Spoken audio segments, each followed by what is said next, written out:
Totoo ba, panglalaki lang daw ang karpintero, tubero, pintor, mason?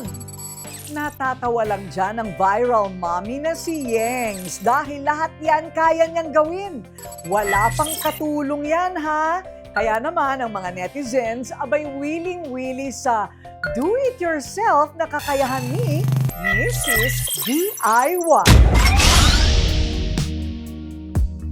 Wag na wag kayong papalin lang sa itsura ng misis na ito. Dahil kung kutis, pormahan at alindog ang pagbabasihan, iisipin ninyo puro pagpapaganda at pasosyal lang ang kanyang inaatupag. Diyan kayo nagkakamali. Dahil sa likod ng kanyang pagiging fashionista, nakatago ang isang kakayahan na daig pa ang maraming lalaki. Hindi nga lang daw sarili ang kaya niyang pagandahin, kundi pati na ang kanilang buong bahay. Sa punto de vista ng bahay na ito, parang wala namang kakaiba. Simple ang itsura. Hindi na rin pasado sa modernong disenyo. Pero may nakakaintriga. Bulong kasi ng mga marites na kapitbahay. Ang sorpresa raw wala sa labas, kundi nasa loob. Sige nga, silipin natin. Welcome po! Tara, tuloy po kayo sa bahay namin. Ops! Hindi po to hotel ah. Nandito lang po kayo sa bahay ni Mami Yengs. Mula sa pader, kisame, sahig, hanggang sa pinakamaliliit na detalye. Pulido ang pagkakagawa. Parang boutique hotel ang dating. Pero ang mas nakakagulat ay ang taong nasa likod ng lahat ng home improvement at interior decoration nito. Lahat po ng makikita nyo rito purong DIY lang po. Yes po. Lahat po ng makikita nyo rito, lahat po ako lang po talaga ang gumawa.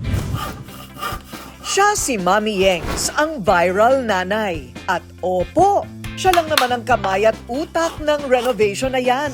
Kaya naman, sa social media, kinikilala siya bilang ang nag-iisang Mrs. DIY.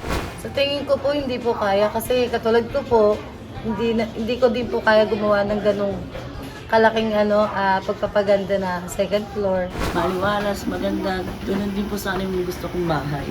Kapag may sira sa bahay, si Mami Yengs ang bahala. Solo flight at do-it-yourself ika nga. Karpintero, mason, pintor, tubero, name it. Kaya niya lahat gawin yan. Out of curiosity lang po talaga. Kasi before, nagdi-DIY ako pagka wala po talaga kasi kaming pambili. Tinatry ko lang po siya and then pag nakakabuo po talaga ako, natutuwa ako and then nagsunod-sunod na po siya.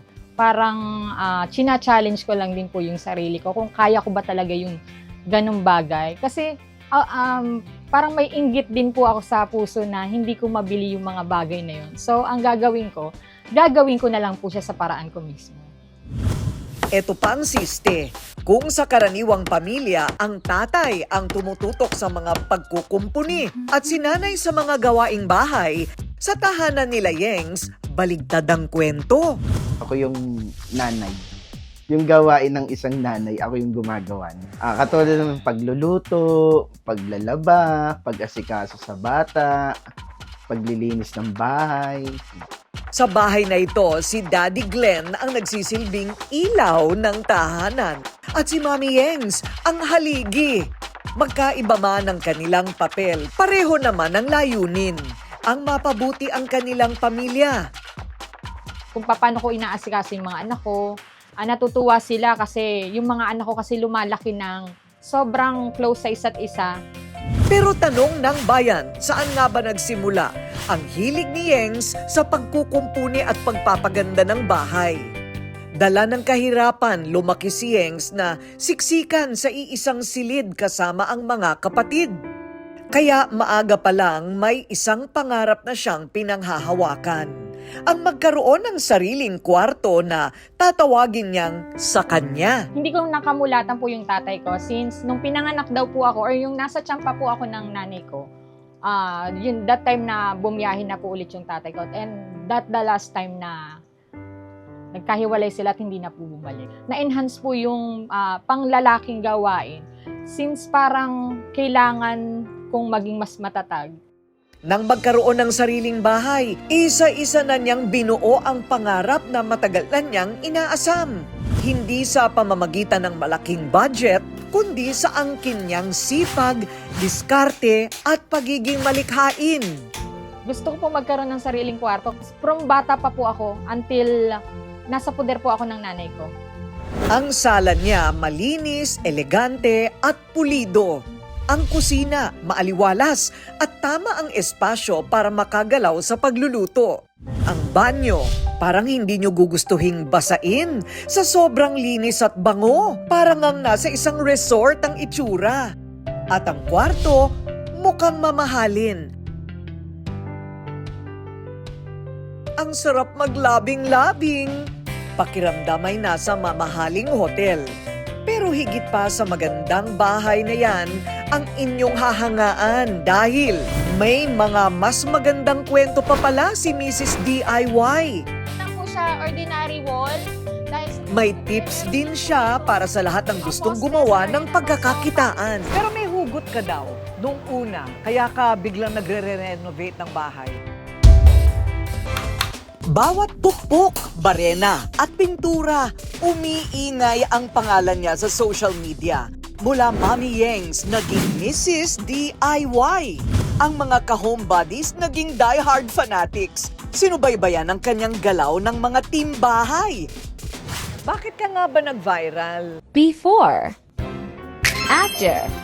Siguro po yung ginawa ko po na isang video from scratch materials and Durabox po na patapon na po talaga, na nilelet go na, especially ngayon po na sobrang static na po. Dual purpose, na ginawa ko po siyang chair, pwede mo siyang higaan, pwede mo siyang upuan. Naging static pa po siya. Wow! Yes.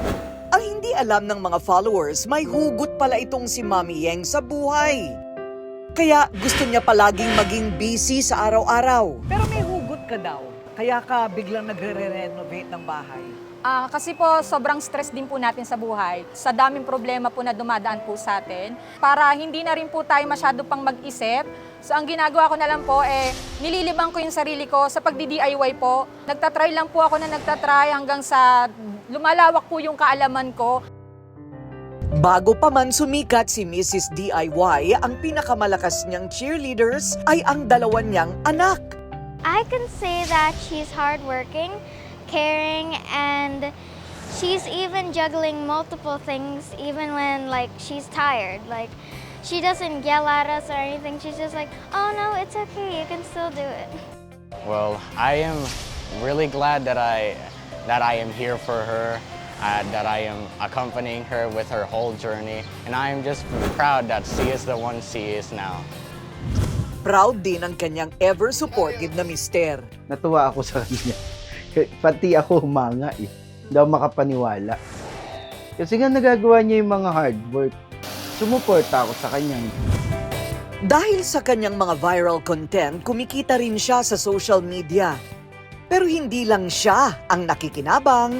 May treat ka daw sa mga followers mo? Ano naman yun? So bilang pa-thank you po, nagdi-DIY po ako ng mga materials ko na ipinamamahagi ko po sa kanila. Sometimes naman po, nagbabahay-bahay po ako. Nagdi-DIY po ako sa mga bahay nila. Nabansagan nga po ako nangingialam ng bahay ng may bahay. Swerte naman maging follower mo. Pwede ka ba tawagan?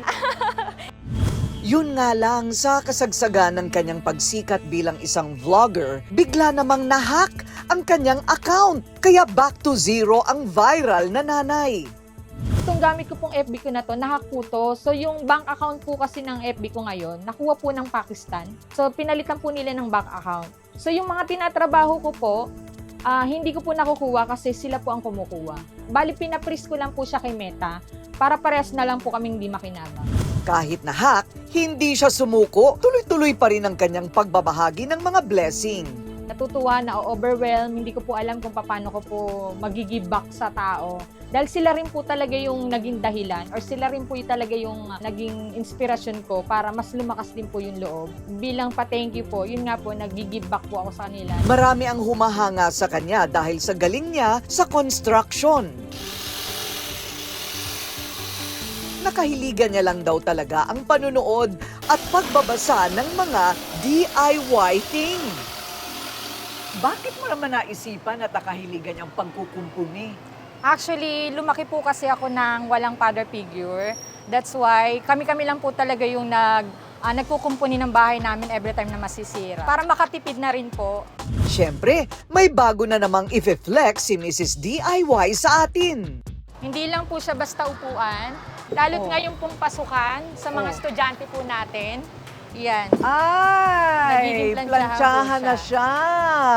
Pwede, ha? Tapos dyan mo na lang ilalagay yung plancha sa loob. Very Very convenient. Tsaka ano, pagkamaliit lang ang bahay, ano?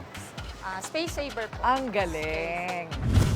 Henyo si Mami Yengs o sa murang halaga magkakaroon ka na ng upuan, container at plantsahan all in one. Pwede daw ito gawing negosyo. Siguro, wag po silang matakot na subukan yung mga bagay na akala nila hindi nila kayang gawin. Dahil lahat po tayo ay may natatagong galing. Hindi lang po natin siguro na didiscover pa sa sarili natin. At dahil kasama ako ni Mrs. DIY sa bago niyang gawang convertible chair, for giveaways daw ito sa kanyang maswerteng loyal follower.